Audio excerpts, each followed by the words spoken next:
in through the windows. Just don't touch the windscreen wipers, please. Hello and welcome to Animal Park. I'm Ben Fogle. And I'm Kate Humble, and just in case you can't guess, we're in Monkey Jungle, just wondering how much damage these monkeys are going to do to Look our at this car. one.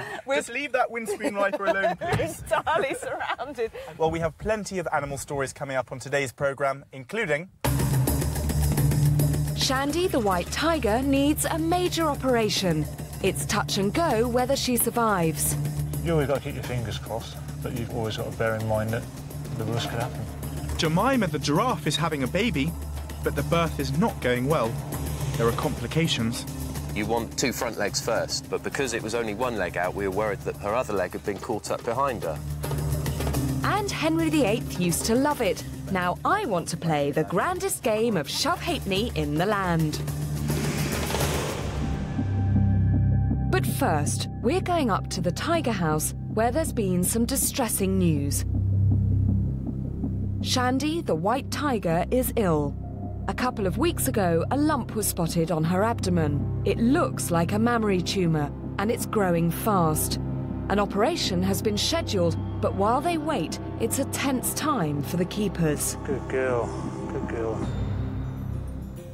Chandi is 18 years old. For a tiger, that's a ripe old age. She was just 2 when she first came here, and keeper Bob Trollope has been looking after her all that time, so he knows her pretty well. And Chandi, well, what can we say about Chandi?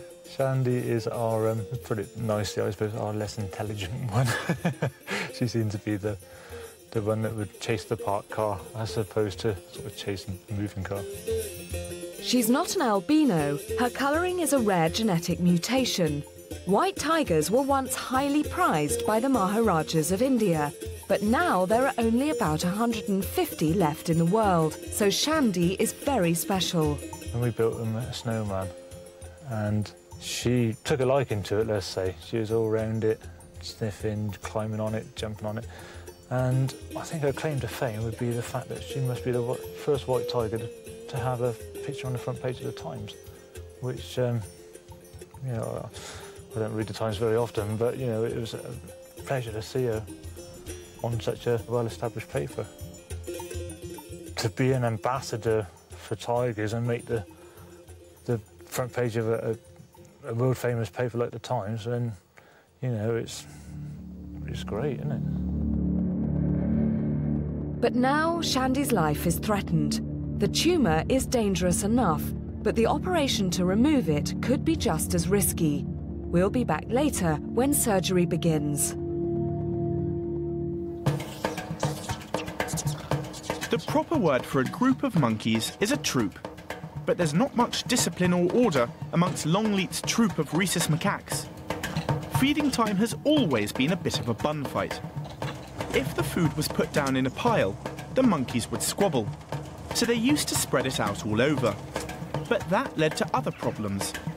Now the keepers have come up with a brand new method. A crafty invention, still at the prototype stage.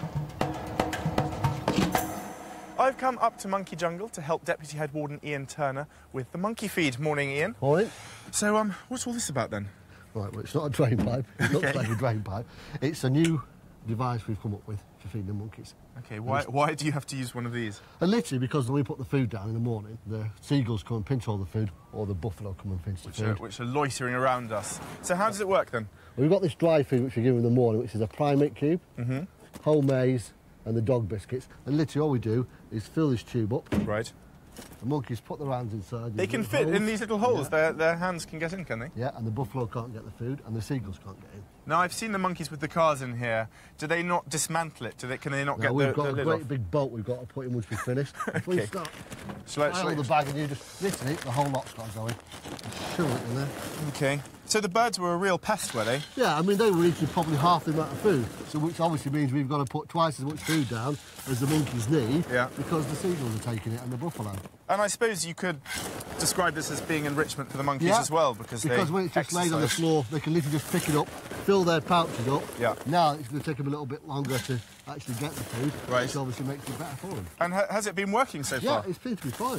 What did the monkeys make of it when they first saw it? Literally, because they're so clever, they just straight over as soon as we drop anything off. Now, you say they're so clever.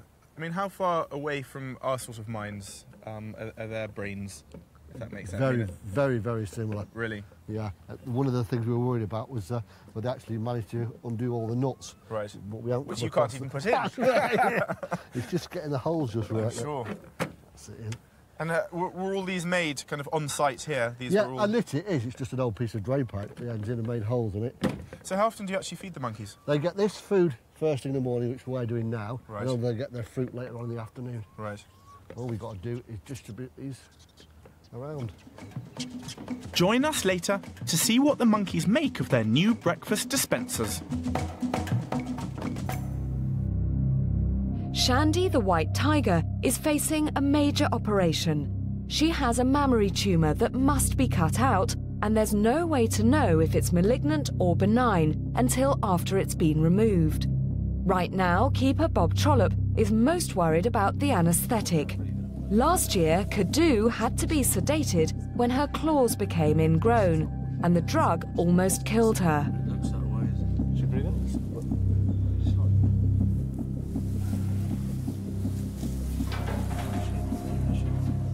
Sedating any animal is a risky business anyway, like we've had with Kadu before now. Just keep doing that every 5 seconds, all right? You know, they don't go under very well. She's 18 years old. She might be all right, she might not. It's just one of these things. If we have to sedate her, we'll have to sedate her. Chandi's operation took place while our film crew was away, but Bob covered it with a small video camera. The veterinary team brought their equipment to Longleat to perform the surgery in the tiger house. With Chandi's fur shaved off, the size of the tumour became more obvious. A specialist surgeon, Zoe Needs, was called in, with the Safari Park vet Duncan Williams there to assist.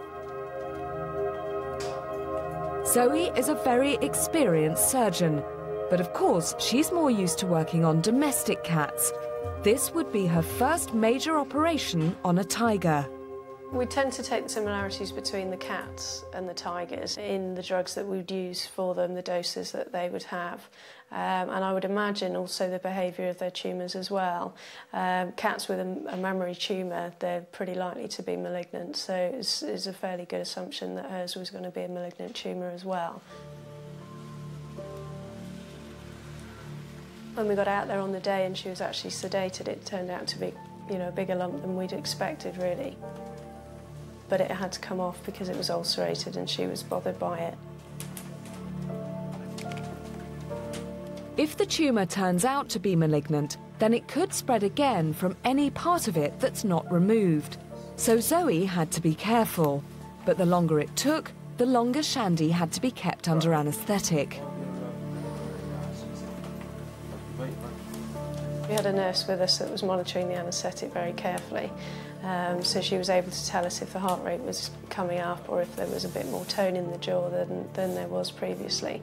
And I think Duncan did have to top her up a couple of times, but I was so busy with the surgery I didn't really notice what was happening with the anaesthetic.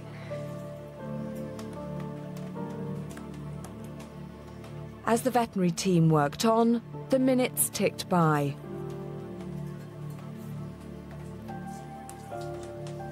You never know how the animal is going to react. So, you know, you always got to keep your fingers crossed that everything's going to be all right. You've got to look on the bright side, I suppose, but you've always got to bear in mind that the worst could happen. She's still breathing all right, Peggy? Yeah. We'll be back later to see if Chandi pulls through.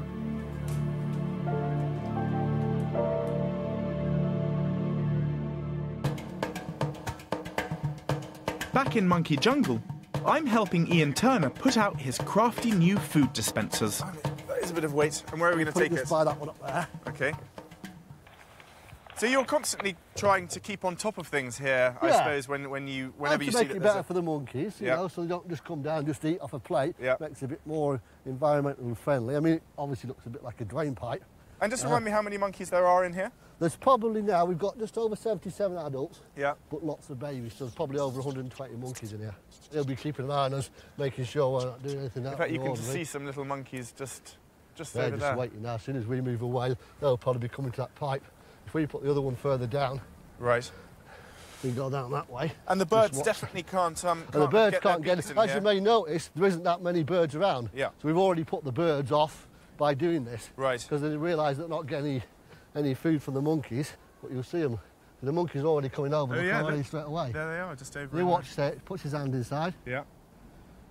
And you can only get so much out because if you've got a massive handful, it won't fit out of the hole. And there's definitely no way those water buffalo are going to get in there. Well, the only thing the water buffalo do, they do roll them about. Oh, do they? And knock the food out. So they've learnt that, but we're not losing all of it.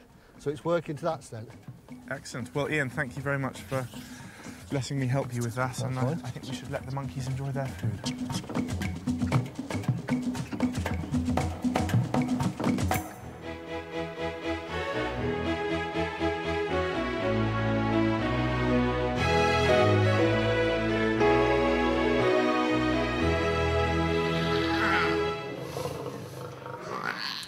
We're up at the camel enclosure to help Head of Section Tim Yo and Keeper Kirsty Phillips give the female camels their daily dose of medicine. But before we do that, we have to separate Khan, the male, from the rest of the camels. And that is easier said than done. Well, Tim and I are up here in our safe bird's eye view while Kirsty is doing the dangerous job, Tim. That's right. But I can't tell which one Khan is. He used to be much smaller than all the others. He's the dark one that's left in the enclosure now, is that right? That's right, and he's with a lemur there, right. Yes. When he arrived here, he was much smaller, actually, than a lemur, who's 2 years younger than him. Yeah, So, I mean, why do you need to segregate them? Khan is becoming sexually mature. I mean, he's taking a lot of interest in the females, and subsequently he does not like us going near them. Right. And there is the possibility that he would be aggressive towards a keeper, so it's purely a safety measure. Presumably his whole role within the herd has changed since last year. Quite. He came in, he was very much bottom of the pecking order, as it were, and now he's pushing camels about and he's chasing them. He's doing all the things that a male camel does. Well, oh, Kirsty's successfully done that. That's brilliant. Well, they're all Excellent. separated off. I know that Ben now is going to help Kirsty do the feeding and medicine. Yes. So we'll stay up here and admire Khan, and you can go and join Ben. So, Kirsty, how do we do this?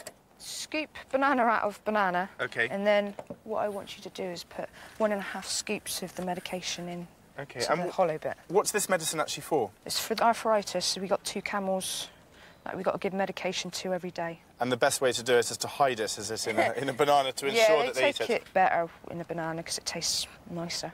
That's it. And do we have to hide it even more? We've got the medicine. Yeah, one of the camels with Mrs. Bruce, she won't even take it from a banana because she can smell the medication. It's bitter and horrible. Now, I'm intrigued that camels suffer arthritis. Do you think the weather here kind of exacerbates that? The cold Yeah, it could weather? be something to do with the weather. Gosh, look at that. You wouldn't know that there was any medicine in there. Very clever. So who gets the This medication? one here, Mrs. Babs, and Raisha, the big white one at the back. How do I give a camel a... I'll let you... She just takes it in. Do you have to kind the of... other ones. A little bit of it to come out. Does Yeah, that a little matter? bit, nah. OK, Raisha. I hope you don't... Go on. Good girl. We'll go down. All down. Look at that. Yeah, That's easy. brilliant. And I'm surprised the other ones haven't all come flying over for banana No, I as don't well. think they've noticed that we've got some Do they tend to be goodies. quite greedy? Yeah, they'll eat anything, camels. Well, I think that was a very successful mission, wasn't it? Yes. Kirsty, thank you very much. Guys, I hope you feel better. Over in the East Africa Reserve, the giraffes are having a baby boom.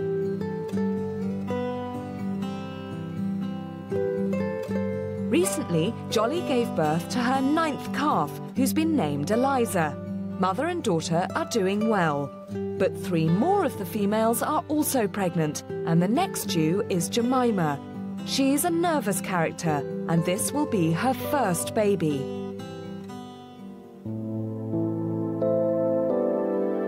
This morning, the keepers arrived in the giraffery to find Jemima in the middle of giving birth. To minimise any stress, they asked our film crew to remain outside, but they did take a small camera in to get these shots.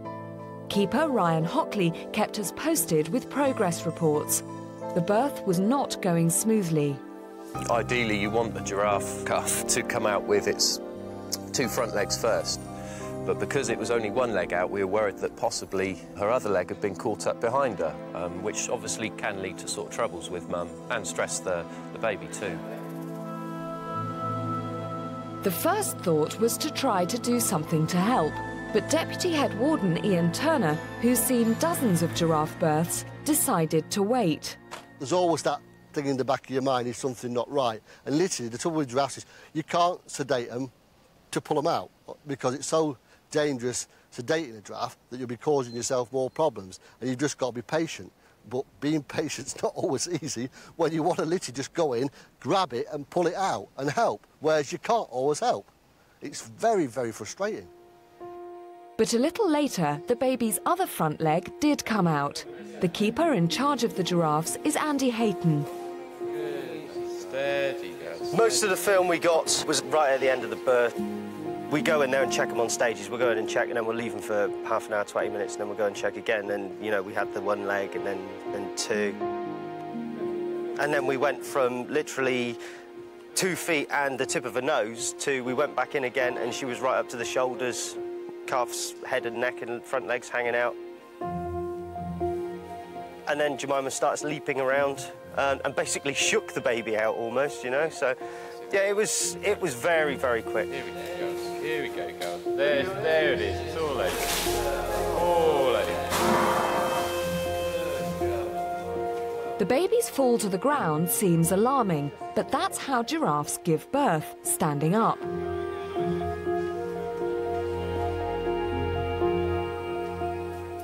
The baby is breathing, but is it healthy? When the birth is actually going through, your concern's for the mother and not the calf. As soon as the calf hits the floor, you know, and starts actually breathing, then your concerns are for the calf and mum. You know, I mean, at the end of the day, you do have to put mum first because she's a valuable animal that can breed again. You're always looking for that next step as well, aren't you? Like, once you start to see feet, nose, etc., great, but you want the calf out. Well, then once the calf's out, you want it sat up. And once it's sat up, you want it stood. And once it's stood, you want it drinking. And so every step's a relief when it happens. But with this calf, each step was taking a long time. And 3 hours after the birth, it had still not had any milk from Jemima. The main fear is that there's something wrong, because if something's not drinking, there could be a problem. It could be something internal, the reason why it can't drink. Maybe there's something in the, a problem with the neck where it won't swallow. And really, literally, truthfully, once they've been up for 2 hours, they should go straight there and be looking for a drink. And they're trying all the time to find it. Well, this one wasn't trying at all. And that was the worry, that something was actually wrong that we couldn't actually see inside. If the baby doesn't start feeding soon, its chances of survival are slim. We'll be back in the giraffery later to find out what happens.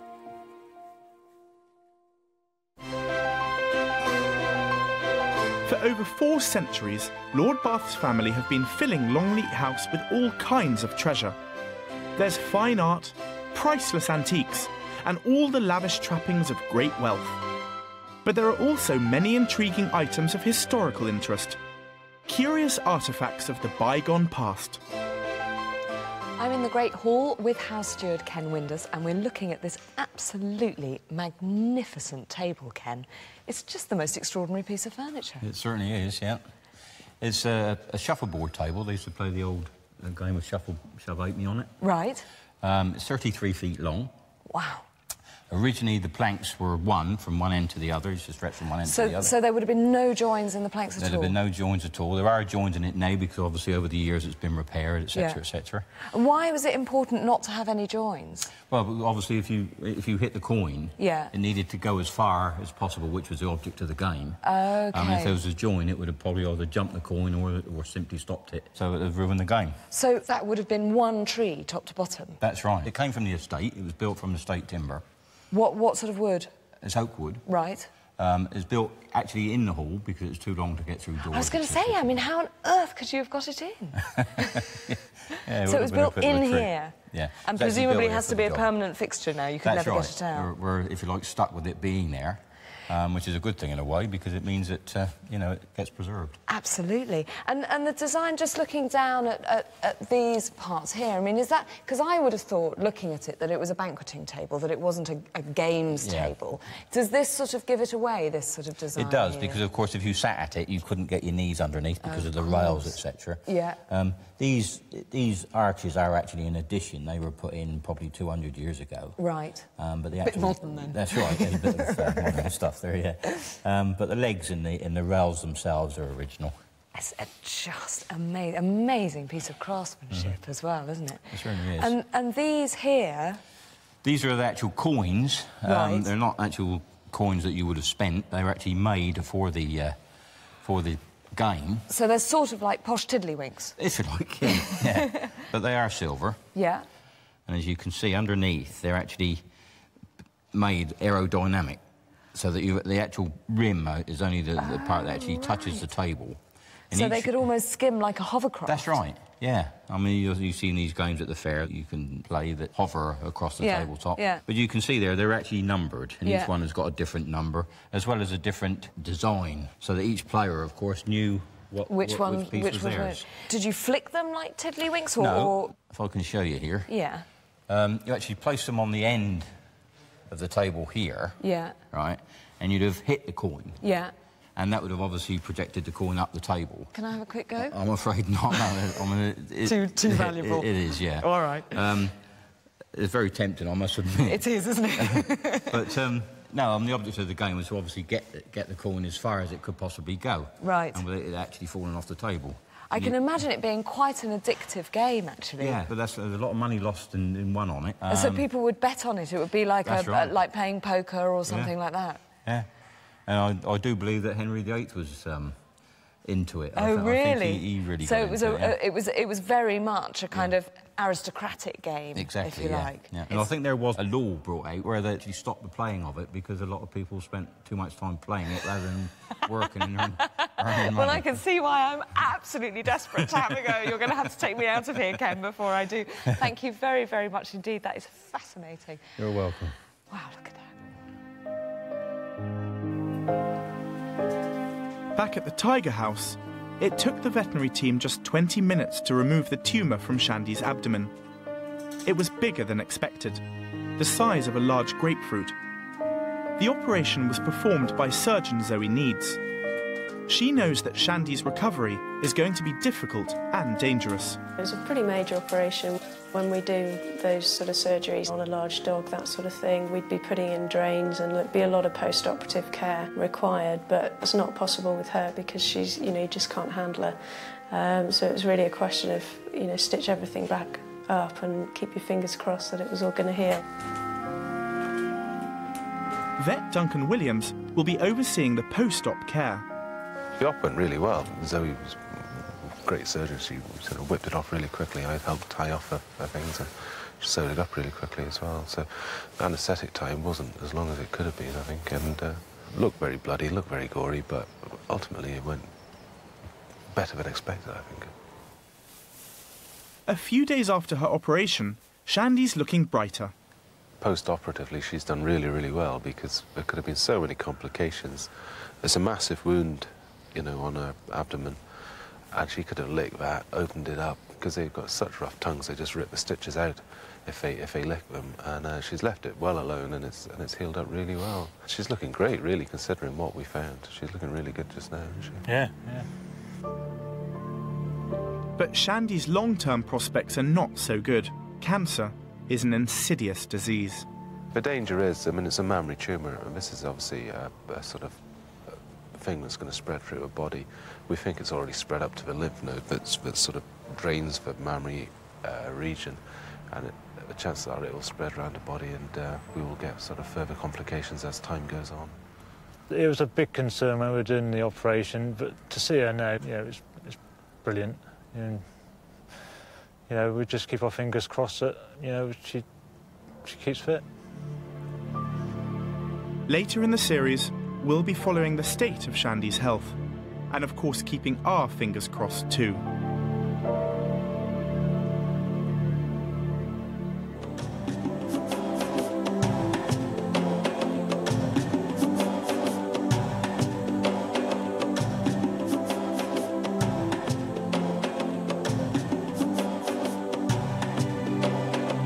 Last year, a new attraction was added next to Pet's Corner, built around a walk-through enclosure filled with bats. But there are other animals here, ones that some people find even more creepy. I'm down at Old Joe's mine with keeper Mike Holloman and two of Longleat's more notorious residents. Mike, these are two of your rats, aren't they? They're lovely, yes. Who do we have here? You've got Maisie. A very wriggly Maisie. And do you know who you've got there? Morecambe. Morecambe. There is a wise. Now, I have to say, I was never a great fan of rats. And they're actually quite a lot sweeter than I thought. Yes. They make very, very good pets, to be honest. And they're a bit lively at the moment because they're about to be fed and they want their food. Now, we've got these guys out specifically to do a health check quickly, is that right? That's right, yeah. And how do you give a rat a health check? Well, what we're looking for, obviously, weight. Yeah. This one's a little bit overweight. You also feel for lumps. Just feel around, see if there's any lumps. I think this one's just pooing. Why don't you just have a little poo down there? There we go. That's it. That was perfect. Not on me, nice thank you. Well, poo was brilliant. Nice, solid poo. OK, so you look at that. Yeah, not squishy. Yep. Bright eyes, lively. Very fur, lively. Everything. Yeah. Everything fine. OK, and very wriggly. Oh, very wriggly. And if we can have a quick look at the teeth. OK, I just might to make sure they've their teeth are down. So they won't bite you? Fingers. Yeah. Well, they might. Let you. OK. Yeah. I might leave. Well, that one's fine. I think we saw the teeth. Yeah. These guys are everywhere. You can see, but usually you can see the teeth sticking down if they're too long. OK. There you go.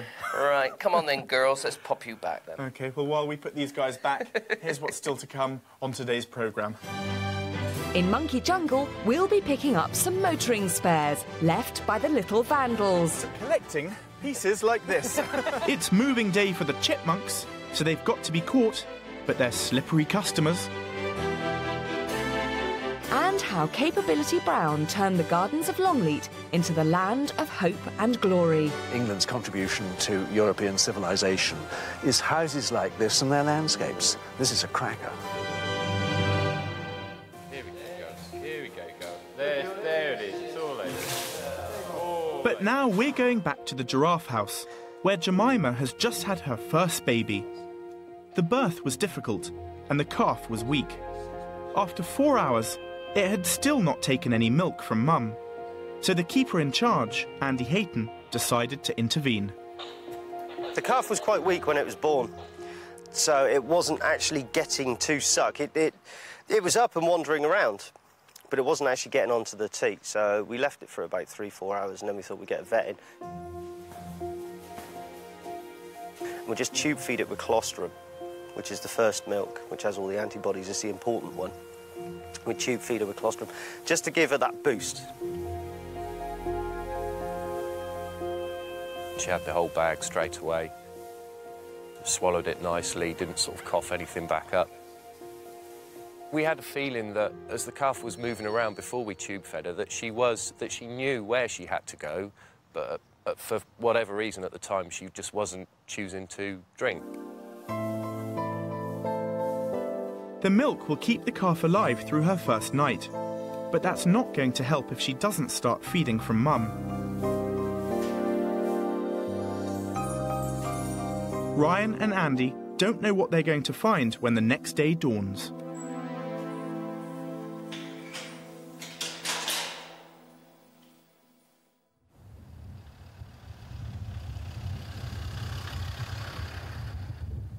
I'm up at Monkey Jungle with Head of Section Tim Yeo, not to look at the monkeys, Tim, but to look at the blackbuck.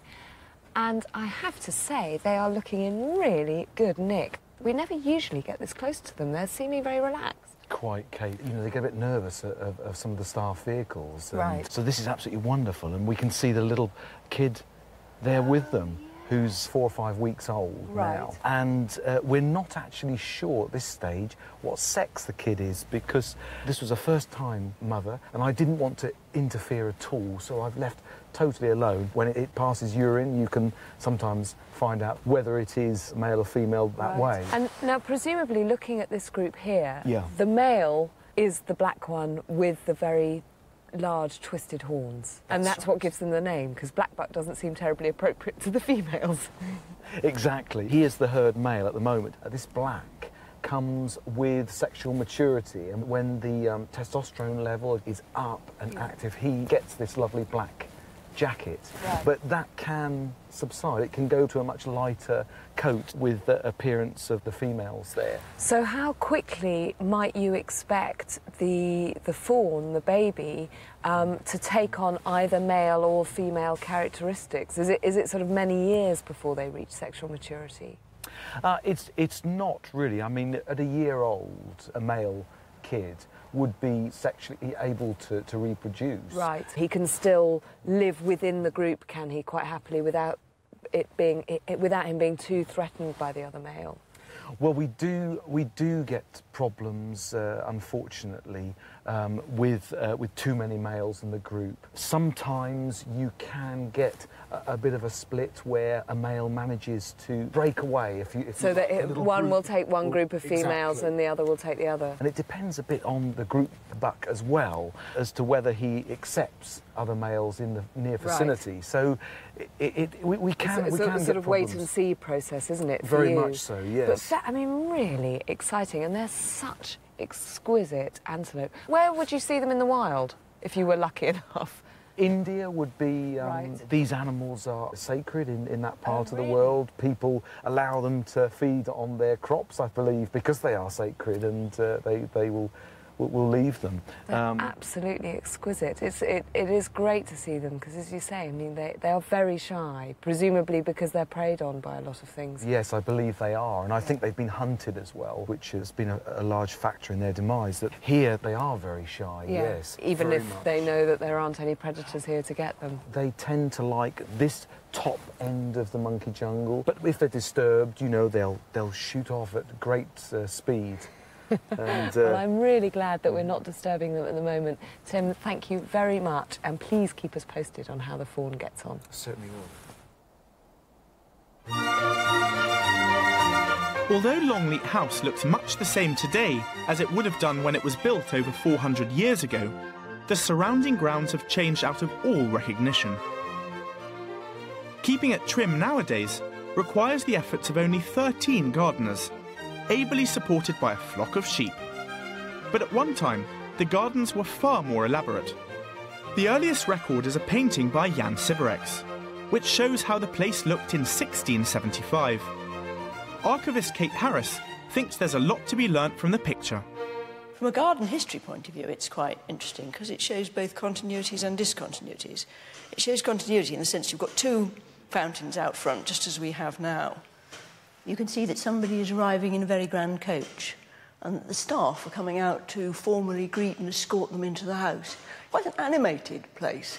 You can see that there are birds drinking at the fountains, and there's a dovecot in the stables. And it's obviously a deer park.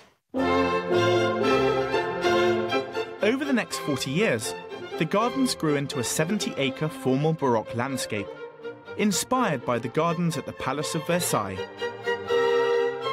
The engraving which shows a view due east gives some real sense of the extent of the garden, and also its fearsome symmetry. You can see that the way the central axis lines up with the centre of a house. The cost of constructing the gardens was enormous. But it is said that the whole thing cost about £30,000, which is just short of £3 million nowadays. The upkeep was also expensive and required a staff of 60 just to prune and trim and water and weed all the plants and hedges. I think it would have been wonderful to see the garden in its completed state with all the fountains playing and all the sculpture. There's a lot of really serious sculpture in there by a man called Chevalier David, and really good fountains done by a carver from Bath, a man called John Harvey. We've still got designs for those, and they really were quite splendid. But it wasn't long before those magnificent formal gardens were swept away. By the middle of the 18th century, they'd simply gone out of fashion. The latest thing was the style of landscape put forward by England's most famous garden designer, Lancelot Capability Brown. Longleat's estate manager, Tim Moore, reckons that his reputation is fully justified. I think Capability Brown was an extraordinary figure. He's doing this all over, not just England, you know, he's into Wales. I think he may have even got into Ireland. Horse and cart, you know, no mobile phone. He's quite a guy. So he's got, I don't know the numbers of people working here, huge. And there they all are, you know, shoveling earth to create the, you know, a water feature, planting hundreds of trees. Remarkable. And then he belts off to the next client. He's got to chat them up. And you imagine a load of aristos and all fairly awkward and difficult. And yet, blow me down, there he is. He's doing park after park after park. He's an amazing figure. We'll find out later just how Capability Brown transformed the grounds of Longleat into the landscape we see today.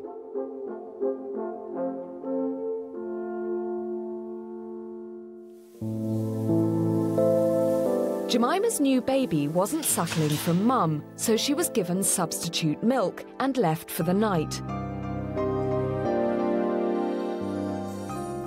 When the keepers arrived the next morning, they didn't know what they were going to find. Deputy Head Warden Ian Turner came straight up to the giraffery. The major relief when we came in the morning and found her up. What you would expect if she's not been drinking is that she'd be very, very weak. So you come in the morning, you find it laid out flat, obviously cold where mum's not been looking after it and everything. So to come in the morning and find it sitting up and then jump up and then literally after a few minutes have a drink, that was really, really good. All the keepers are very relieved. I feel very proud of Jemima. I feel very proud that we've done with an animal that's really, really freaky kind of animal. I was really nervous and really scared of things, that we, through what we've done with her and manipulated the situation, she has now given birth with no stress, rearing a calf with no stress. I feel really pleased at what we have done and what we've put into place. So far, so good, but the infant is still not strong. The first few days of life are so dangerous that in the giraffery they don't give the calves names until after they've survived for a whole week. We'll be back later to see if Jemima's baby gets a name. Down in Pet's Corner, it's a big day for a whole gang of small animals. The chipmunks need to be moved. But to do that, first they've got to be caught.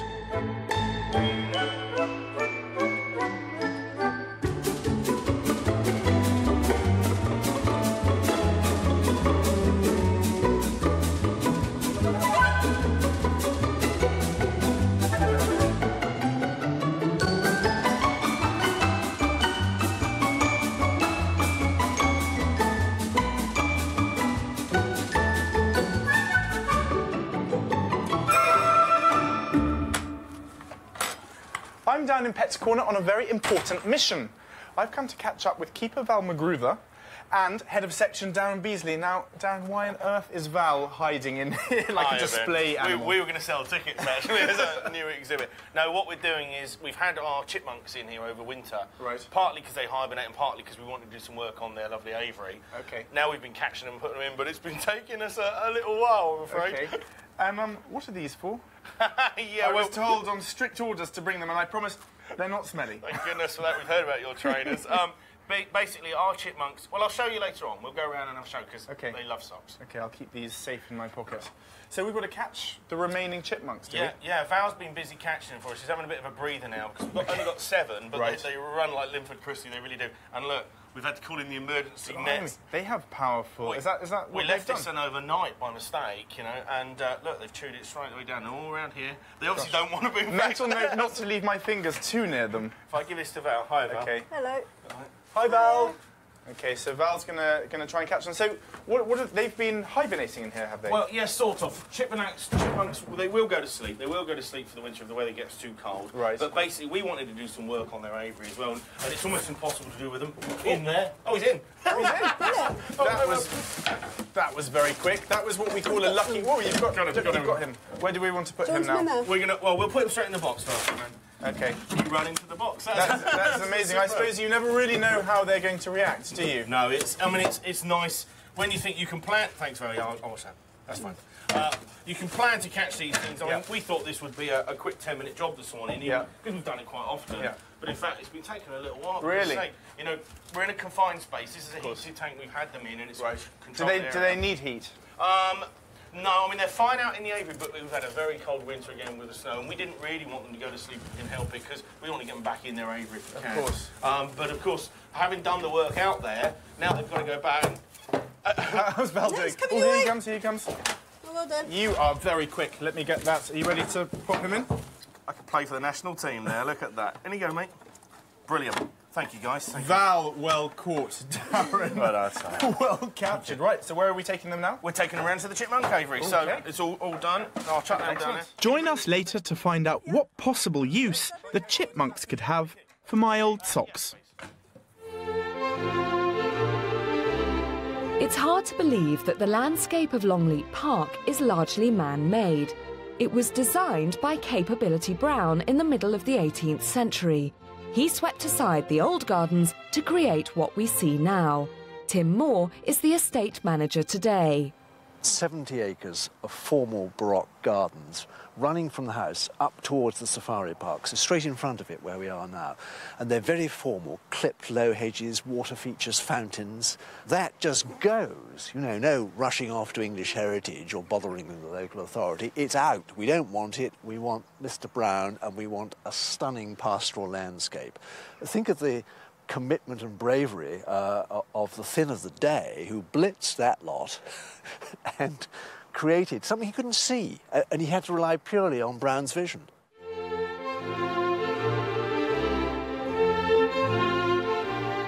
Brown's first contract for work undertaken in 1757 still exists in the Longleat archives under the care of Kate Harris.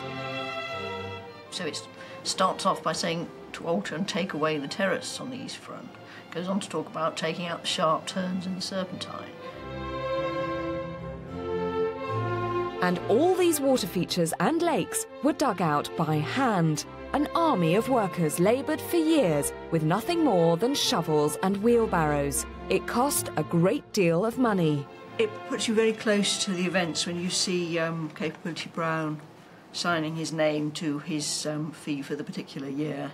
He's signing as received in for his work from 1758-9, signing for £1,870. That's £200,000 in today's money.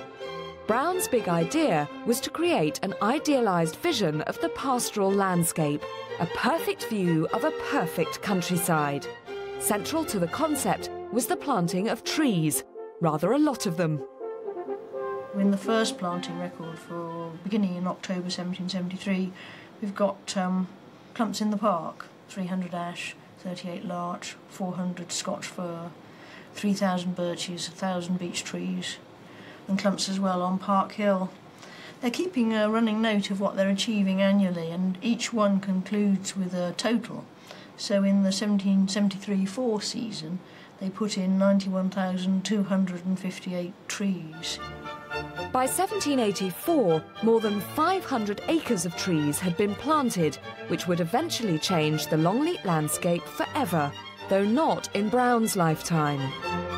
But you imagine planting this, and you know, trees are sort of this size going in, or they're acorns. You've got to have quite a vision, and we're now lucky enough to see it. He never did.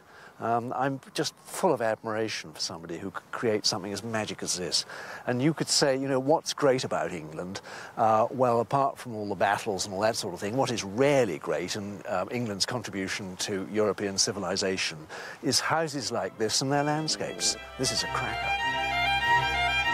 Both Capability Brown and his patron, the first Marquess of Bath, knew that their great vision would take hundreds of years to be fully realised. The dream they had in mind is the landscape that we enjoy today.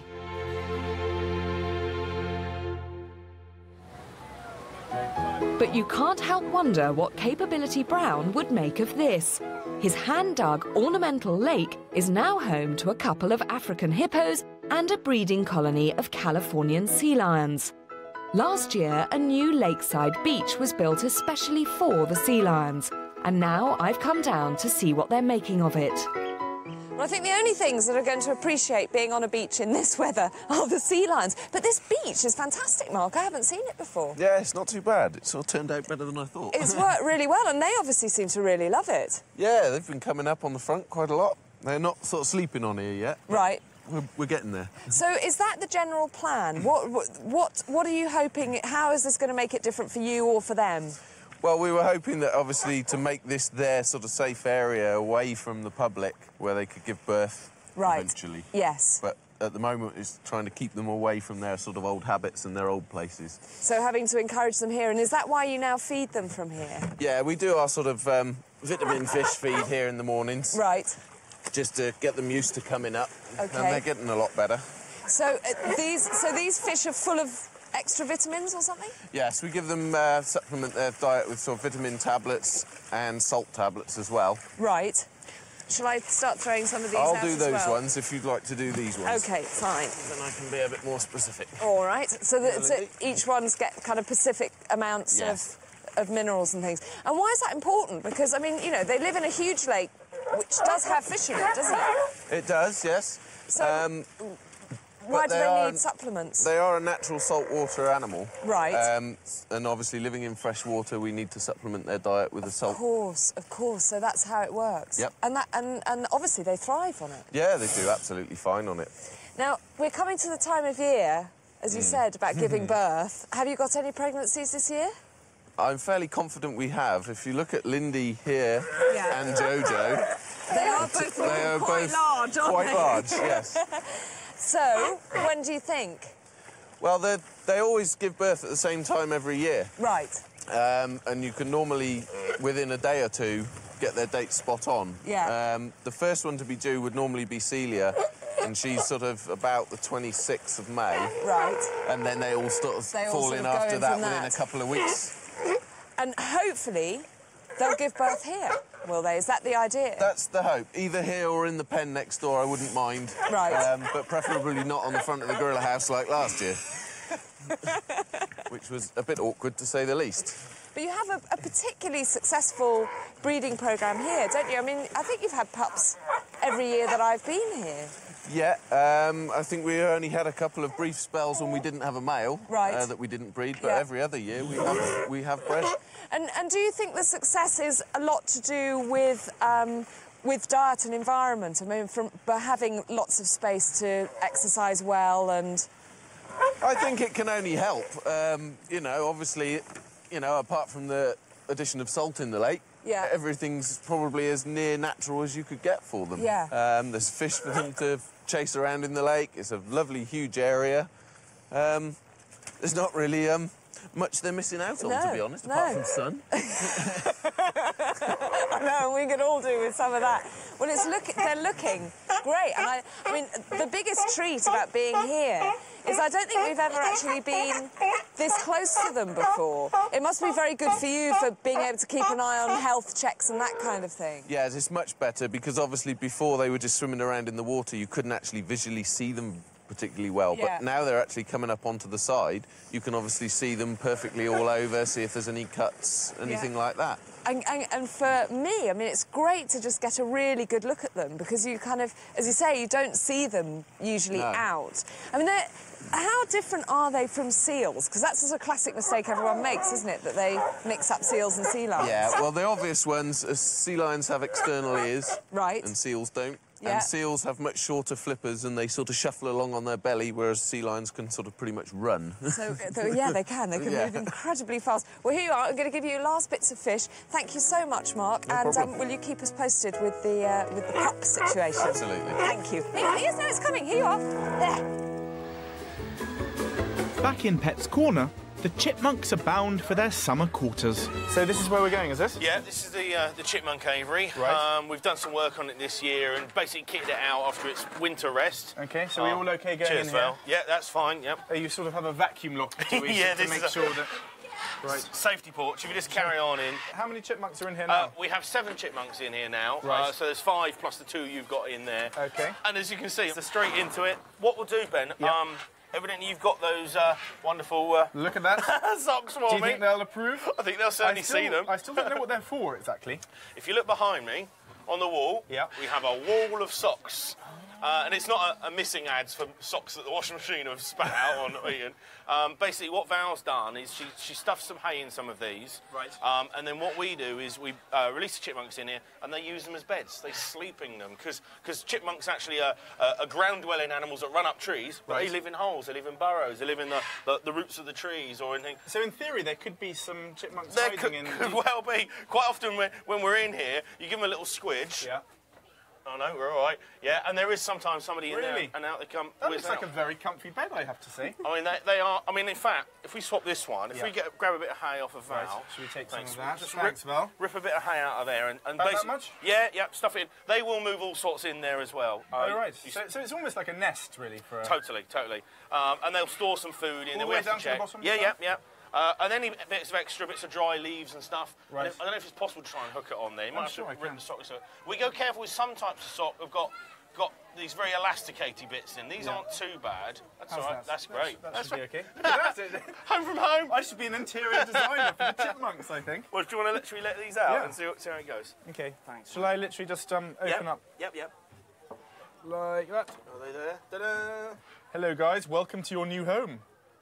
Will they settle in here quite quickly? It is their home. They're very used to it. I mean, they've obviously come out of here just a few months ago, so it's now all new smells. We put new branches in. Val's been working really hard, collecting leaf litter off the floor, and we've been moving that in here and generally putting all the new socks up. So we're hoping, you know, they'll soon eat, they'll soon mix with each other. And when you say eat, do you feed them each day? We give them a mixed diet of seeds, nuts and berries and things, but also we bring the visitors in here and we actually sit them on the rocks, and the chipmunks are fairly tame and they'll go in their pockets and things, and I think sometimes it's hard to get Val out of it. This is one of her favourite This is one of your favourite places. Yeah. Well, guys, thank you very much for letting me help out. I wish this moving home was that easy for all of us. Should we leave them to it, Darren? Yeah.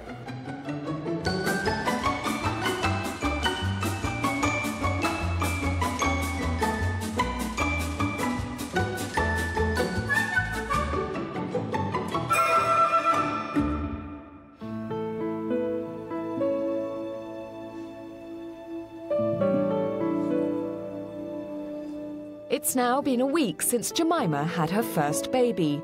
It was a difficult birth, but mother and daughter are out in the paddock together and they're doing fine. Keeper Ryan Hockley is keeping an eye on them. Just over on the fence line here as we swing round, that's Jemima and baby there.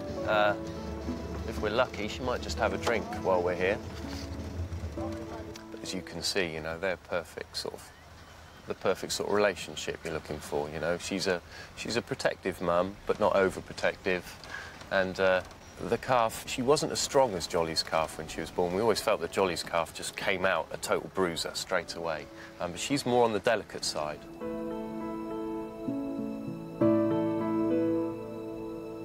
She was a little bit shaky in the legs and stuff for a couple of days, but, you know, day by day, you can see her getting just stronger and stronger and filling out as well in the body. Just doing everything right, really. Now that the baby has survived a whole week, she's been given a name. In the Giraffe this year, they're giving all the calves names starting with the letter E. Jolly's is called Eliza, and Jemima's daughter is now Ella. Andy Hayton is pleased with the progress so far. She's doing real cool. She's obviously just finding her feet out here and kind of figuring what's what. Yeah, she's really nice. I mean, Jemima's baby's really sort of stays with Jemima and is really quite nice and quiet, whereas Jolly's baby's just tearing around the place, sort of going nuts all the time. So two totally and utterly different characters already. This is Jemima in between us and her baby, just doing that, really, putting herself between us and her calf. Just anything she kind of perceives as a threat, she'll place herself in between it and the baby, which is a good thing, especially for a first-time mum. She's just doing everything that she should be doing. I mean, instinct's an incredible thing. But there are more baby giraffes to come. 2 of the other females are still pregnant. We'll be following what happens when they give birth later in the series.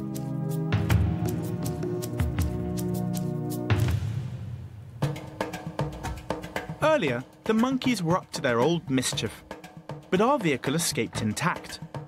It seems that other motorists haven't been so lucky.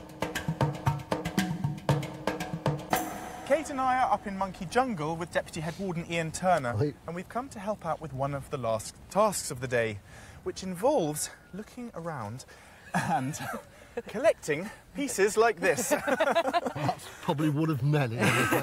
So, Ian, are these all the bits, basically, that the monkeys have ripped off the cars as they've gone round? Literally, we just got to pick them up. You can see there's a track up here. Yeah. And this is an area where the young ones hang about. So this is a main bit where you'll find... Hey, you can collect that bit over here.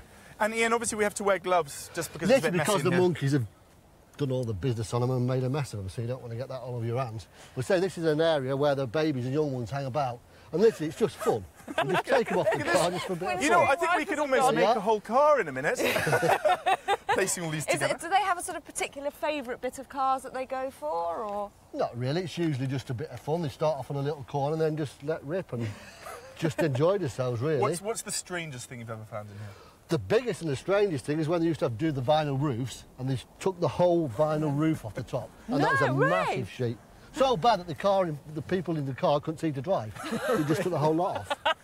And there was 4 students inside, absolutely killing themselves laughing because they thought it was funny. Because it was a friend's car. I don't know how the friend And they'd got taken on. it without permission, I bet. Well, Ian, thank you very much. We shall continue foraging for the monkey's spoils, and here's what's coming up on the next Animal Park. Zazzy's twin cubs need their second inoculations. It was bad enough the first time. Now they know what's happening. They can be twice as bad. Molly, the iguana, could die if something isn't done about her damaged tail. Yeah, we're going to have to amputate a bit higher up to get rid of all this. And the tapirs have a new bundle of joy. He was absolutely tiny, very, very stripy and spotty with his big ears. Absolutely gorgeous. There's all that and more on the next Animal Park.